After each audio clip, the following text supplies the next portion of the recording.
So, Anton, if you can, for us, let's do what we like to do here on This Is Revolution and set the terms of engagement, if we can. Explain to us your definitions of the phenomenon hyperpolitics and postpolitics. Yeah, it's a tough question, which shouldn't be a tough question because I wrote a damn article about it. So, but it's proven quite difficult to define in a very succinct manner. I always do it with a contrast, insofar as hyperpolitics can only be understood in contrast to postpolitics, which I think is a predicament that arose after the triumph of neoliberalism in the 1880s and the 1980s and the 1990s, and which basically foreshortened or abolished what we could call a collective deliberation of needs at the heart of our society. So how society distributes its surplus, how we organize our interaction with nature, which I think is a central question of politics as such. That question was basically suspended and was delegated to individual consumer choice. So it was no longer a collective matter, while at the same time, the encasing of that individual consumer choice was provided by technocrats. So I'd say it's not just the end of history, but it's also the end of politics, insofar as people don't actually deliberate on what they want to do with society's resources. And this means there's a sort of privatization of the political, in which people are not longer part of civic organizations. They don't really want to talk about who they're voting for. Politics becomes a purely private matter that you don't really discuss publicly. And it becomes a terrain for junkies at the same time, insofar as to be into politics is almost like a hobby.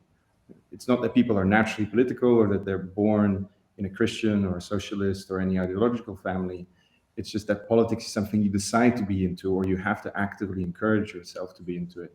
I mean, we're seeing kind of the hobbyization of kind of war and war following in recent days. Yeah, it's a good analogy in that way. And what we see now, at least in the 2010s, is that 1990s predicament of post-politics, in which there is a very strict separation between the public and the private, and there's no collective deliberation on needs and what we do with society's resources, has clearly ended. And politics now penetrates the private sphere, whether it's through debates about wokeness, whether it's through debates about identity, etc., to an extent which was unimaginable 30 years ago. But at the same time, it doesn't look anything remotely like the mass politics we knew from the 20th century. And this is this predicament I call hyperpolitics, where post-politics ends, but the classical form of politics we knew from the 20th century doesn't return. And we end up with a very weird hybrid we can't actually make sense of. Hyperpolitics is my conceptual attempt to make sense of this new situation. Excellent. Thank you so much for laying the groundwork. I want to tell you, I found your article fascinating in that I agree with your framing of the phenomenon, but I think my calendar of the actual events is a little bit more elongated than you. In that, in layman's terms, what you're basically saying is that after the fall of the Soviet Union and with the rise of the consensus of neoliberal capitalism in the 90s, with the kind of duopoly of Clintonism in America and Blairism in Britain, the need to believe that mass politics challenging capital and empire, because there was an illusion that we were in a time of peace, because we hadn't had a major war since Vietnam, even though we did have the crisis in the Balkans. No one really considered that a major conflagration, excuse me, if you will.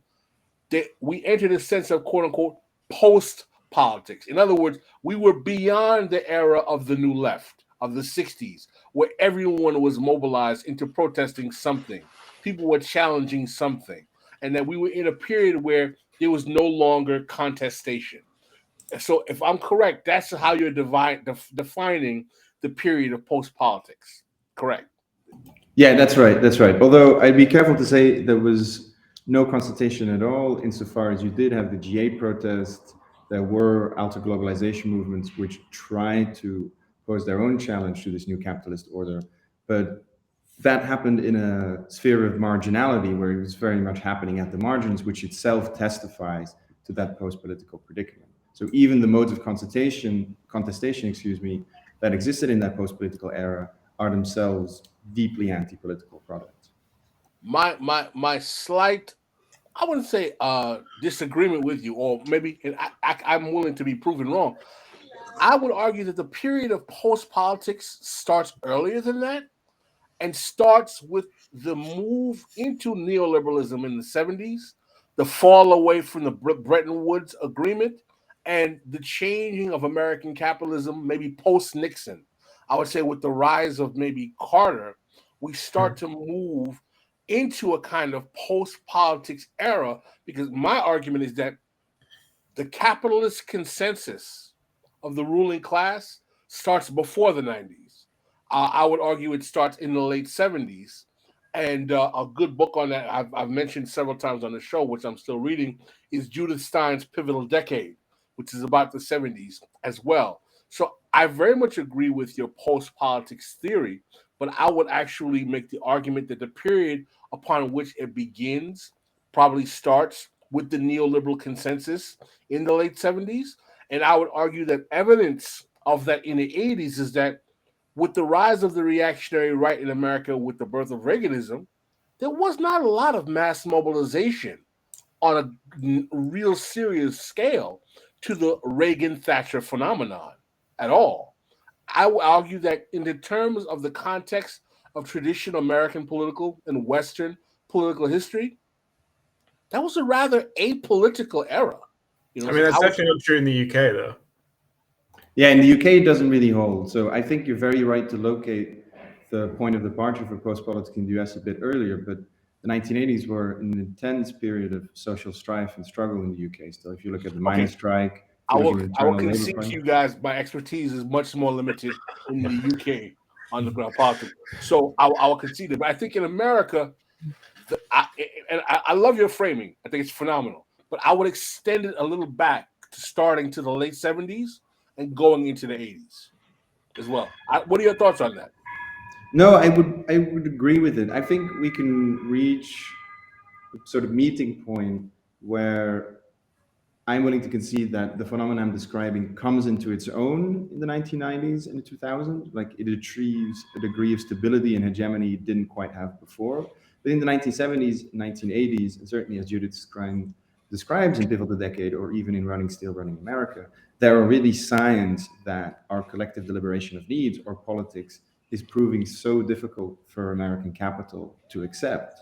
Like they want a total prerogative over investment. They want to have a total say about what happens with society's resources, that they push for this post-political consensus already in the 1970s.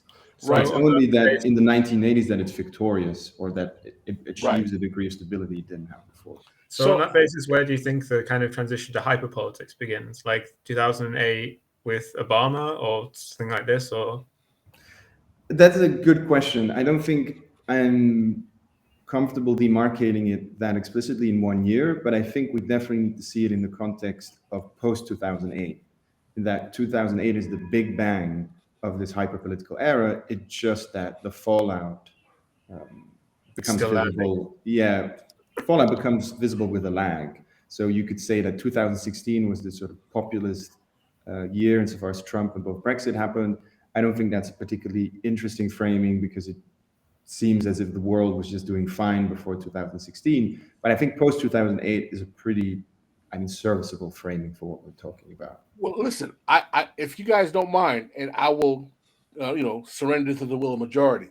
Can we bifurcate the discourse? Let's talk about post-politics, its ramifications, and then we'll do a deep dish dive into hyper-politics and its ramifications. Is everybody okay with that?